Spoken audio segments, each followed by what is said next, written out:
നമസ്കാരം, വെളിച്ചം ചാനലിലേക്ക് സ്വാഗതം. 2025 ഡിസംബർ 6 രാത്രി 8:46 PM ബുധൻ രാശി മാറുന്നു വൃശ്ചികം രാശിയിലേക്ക്.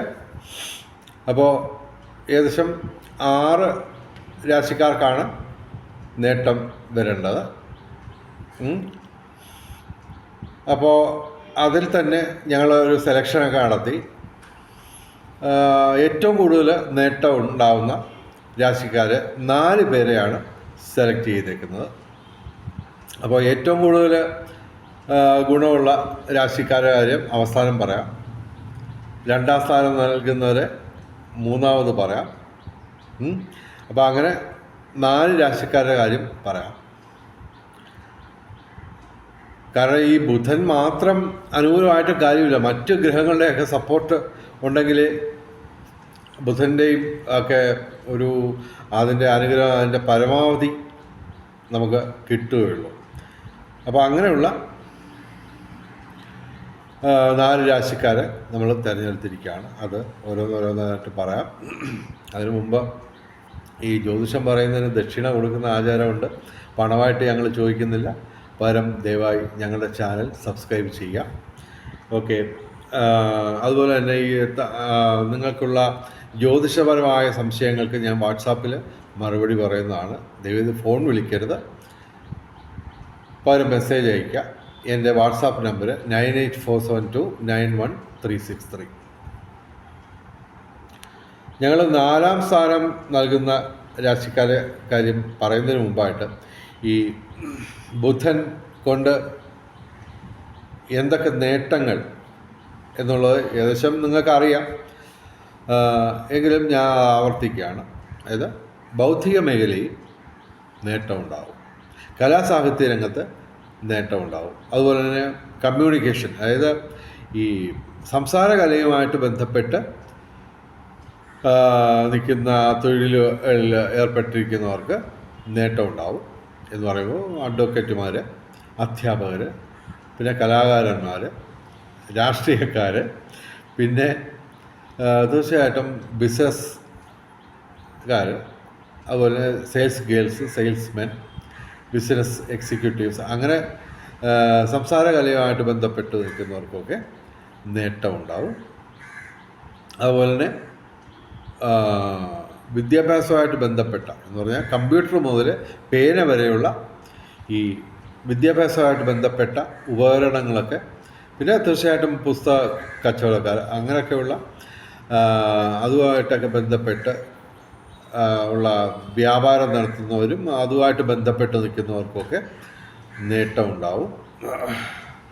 അപ്പോൾ ഞങ്ങൾ 4ാം സ്ഥാനം നൽകുന്നത് മിഥുനം രാശിക്കാണ്. മിഥുനം രാശി എന്ന് പറയുമ്പോൾ മകയിരം അവസാന 2 പാദം, തിരുവാതിര, പുണർതം ആദ്യ 3 പാദം. മിഥുനം രാശിക്ക് 6ാം ഭാവത്തിലാണ് ബുധൻ വരുന്നത്. ഇവർക്ക് പ്രത്യേകിച്ച് പറയാനുള്ളത് ഈ ശത്രുക്കൾ, രോഗങ്ങൾ, കടങ്ങൾ, ഇതൊക്കെ ആയിട്ട് ബന്ധപ്പെട്ട് ഒരു സ്പെഷ്യലൈസ് ചെയ്ത രീതിയിൽ ബുധൻ ആദ്യം പറഞ്ഞ നേട്ടങ്ങൾക്ക് പുറമെ അവർക്ക് ഈ മേഖലയിലും ശത്രു, രോഗം, കടം ഇതുമായിട്ടൊക്കെ ബന്ധപ്പെട്ട് അനുകൂലമായിട്ടുള്ള മാറ്റങ്ങൾ ഈ മിഥുനം രാശിക്ക് പ്രത്യേകം വരുന്നതാണ്. പിന്നെ തീർച്ചയായിട്ടും ഞങ്ങൾ 3ാം സ്ഥാനം നൽകുന്നത് മകരരാശിക്കാണ്. മകരം രാശി എന്ന് പറയുമ്പോൾ ഉത്രാടം അവസാന 3 പാദം, തിരുവോണ അവിട്ടം ആദ്യ 2 പാദം. മകരം രാശിക്ക് 11ാം ഭാവത്തിൽ ലാഭസ്ഥാനത്താണെങ്കിലും മറ്റ് ഗ്രഹങ്ങൾ എന്ന് പറയുമ്പോൾ വ്യാഴം ഇവിടെ അവർക്ക് അനുകൂലമായിരുന്നത് മാറി. അപ്പോൾ അവർക്ക് അല്പം ഇത് നേട്ടം കുറവായിരിക്കും. എങ്കിലും തീർച്ചയായിട്ടും ശനിയും സൂര്യനുമൊക്കെ ഇവിടെ അനുകൂലമായിട്ട് നിൽക്കുന്നു. മകരം രാശിക്ക് അവർക്ക് നേട്ടം ഉണ്ടാവും. പ്രധാനമായിട്ടും ധനവരവ്, അതായത് ബൗദ്ധിക മേഖലയുമായിട്ട് ബന്ധപ്പെട്ട് നിൽക്കുന്ന ആൾക്കാർക്ക് വളരെയധികം ധനവരവ് വിവിധ സ്രോതസ്സിൽ നിന്നുണ്ടാവും.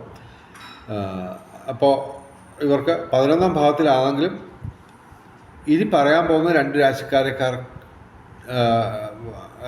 അത്രയും നേട്ടം ഇവർക്കുണ്ടാവില്ല. അപ്പോൾ അതുകൊണ്ടാണ് ഞങ്ങൾ 3ാം സ്ഥാനം നൽകുന്നത്. മകരരാശിക്ക് ഇപ്പോൾ രാശിഫലം മോശമാണെന്നല്ല, എങ്കിലും വ്യാഴം ഇപ്പോൾ പ്രതികൂലമായിട്ട് മാറി.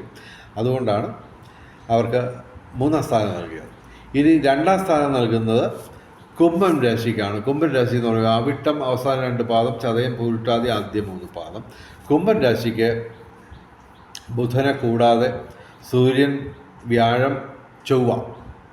ഓക്കെ, അപ്പോൾ സൂര്യനും ചൊവ്വയും ഇവിടെ പ്രത്യേകിച്ച് നമ്മുടെ മകരരാശിയേക്കാൾ കൂടുതൽ ഇവർക്ക് പാപഗ്രഹങ്ങൾ അനുകൂലമായിട്ട് വരുന്നു. അപ്പോൾ അതുകൊണ്ടാണ് ഞങ്ങൾ ഇത് ഇവർക്ക് കുംഭൻ രാശിക്ക് 4ാം സ്ഥാനം, അല്ല ഐ മീൻ 2ാം സ്ഥാനം ഞങ്ങൾ നൽകുന്നത്.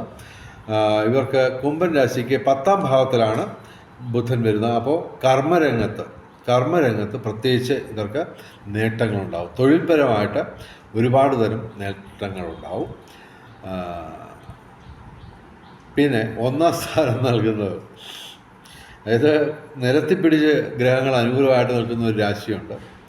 അതായത് ഏകദേശം ഈ ഡിസംബർ 6 രാത്രി 8:46 ബുധൻ മാറുന്നതെങ്കിലും പ്രായോഗികമായിട്ട് ശരിക്കും പറഞ്ഞു കഴിഞ്ഞാൽ ഡിസംബർ 7 മുതലാണ് ബുധൻ്റെ മാറ്റം. അതുമാത്രമല്ല 7 ചൊവ്വ മാറുന്നുമുണ്ട്. അപ്പോൾ ഈ പറഞ്ഞ 1ാം സ്ഥാനം ഞങ്ങൾ നൽകുന്ന രാശിക്ക് ചൊവ്വയും അനുകൂലമായിട്ട് വരും. അത് തുലാം രാശിയാണ്. തുലാം രാശി എന്ന് പറയുമ്പോൾ ചിത്തിര അവസാന 2 പാദം, ചോതി, വിശാഖം ആദ്യ 3 പാദം. തുലാം രാശിക്ക് 2ാം ഭാവത്തിലാണ് വൃശ്ചിക രാശിയിലേക്കാണ് ബുധൻ മാറുന്നത്. അപ്പോൾ അവരുടെ ധനസ്ഥാനമാണ്. അപ്പോൾ തീർച്ചയായിട്ടും ബുധനുമായിട്ട് ബന്ധപ്പെട്ട് മാത്രമല്ല എല്ലാ രംഗങ്ങളിലും ഇവർക്ക് ധനവരവ് അസാമാന്യമായിട്ടുണ്ടാവും. തീർച്ചയായിട്ടും ഇവർക്ക് ബുധൻ, ശുക്രൻ, സർപ്പം, ശിഖി, വ്യാഴം, ശനി, അതുപോലെ തന്നെ ചൊവ്വയും ഒക്കെ അനുകൂലമായിട്ട് വരുന്നു. ഈ 7 മുതൽ, പ്രായോഗികമായിട്ട് 7 മുതലാണ് ബുധൻ്റെ ആ മാറ്റം നമുക്ക് അനുഭവപ്പെടുക. അപ്പോൾ തീർച്ചയായിട്ടും തുലാം രാശിക്കാർക്ക് ഇവിടെ ധനവരവ് അസാമാന്യമായിട്ടുണ്ടാവും. അത് തീർച്ചയായിട്ടും ഇതൊക്കെ നമ്മുടെ ഈ രാശിഫലത്തിൽ ഇത് ഇങ്ങനെ ഉണ്ടെങ്കിലും നിങ്ങളുടെ മഹാദശ, അന്തർദശ, അതുപോലെ ഗ്രഹങ്ങളുടെ സ്ഥിതി, അതുമാത്രമല്ല നിങ്ങൾ പ്രാർത്ഥിക്കുന്ന രീതി ഒക്കെ ബ്രഹ്മമുഹൂർത്തത്തിലൊക്കെ എഴുന്നേറ്റ് പ്രാർത്ഥിച്ചില്ലെങ്കിൽ ഇതൊന്നും മിക്കവാറും നിങ്ങൾക്ക് കിട്ടിയെന്ന് വരത്തില്ല. അപ്പോൾ ബ്രഹ്മമുഹൂർത്തത്തിൽ ഞാൻ പ്രാർത്ഥിക്കുന്നത് 5:13 രാവിലെ എല്ലാ ദിവസവും. ഏറ്റവും മിനിമം ഒരു 4 മിനിറ്റ് പ്രാർത്ഥനയ്ക്ക് ശേഷമാണ് പിന്നെ ബാക്കിയുള്ള കാര്യങ്ങളൊക്കെ നമ്മൾ ചെയ്യുന്നത്. അതിനോടൊപ്പം തന്നെ ഈശ്വരനായിട്ട് ഈ നമ്മൾ ഉണർന്നിരിക്കുന്ന 16 മണിക്കൂറും നമ്മൾ ഈശ്വര ചിന്തയോടെ പ്രാർത്ഥന നിരതരായി കർമ്മനിരതരാവുക. അപ്പോൾ അങ്ങനെയൊക്കെയുള്ള കാര്യങ്ങളൊക്കെ ഉണ്ട്. അപ്പോൾ അതൊക്കെ പാലിക്കപ്പെട്ടെങ്കിൽ മാത്രമേ നമുക്ക് ഈ പറഞ്ഞ ഗുണങ്ങളൊക്കെ കിട്ടുകയുള്ളൂ. എനിവേ, വെളിച്ചം ചാനലിൻ്റെ മുഴുവൻ പ്രേക്ഷകർക്കും സർവകാര്യ വിജയം, സർവവിധ സൗഭാഗ്യം, രാജകീയ സുഖഭോഗങ്ങൾ, അപ്രതീക്ഷിത ധനലാഭങ്ങൾ, അപ്രതീക്ഷിത സൗഭാഗ്യങ്ങൾ ഇവ ഗുരുവായൂരപ്പൻ അനുഗ്രഹിച്ച് തന്ന് എല്ലാവരുടെയും ജീവിതത്തിൽ വെളിച്ചവും ഐശ്വര്യവും സമ്പൽ സമൃദ്ധിയും വന്നു ചേരട്ടെ എന്ന് പ്രാർത്ഥിച്ചുകൊണ്ട് വീഡിയോ അവസാനിപ്പിക്കുന്നു. നമസ്കാരം, ശുഭദിനം.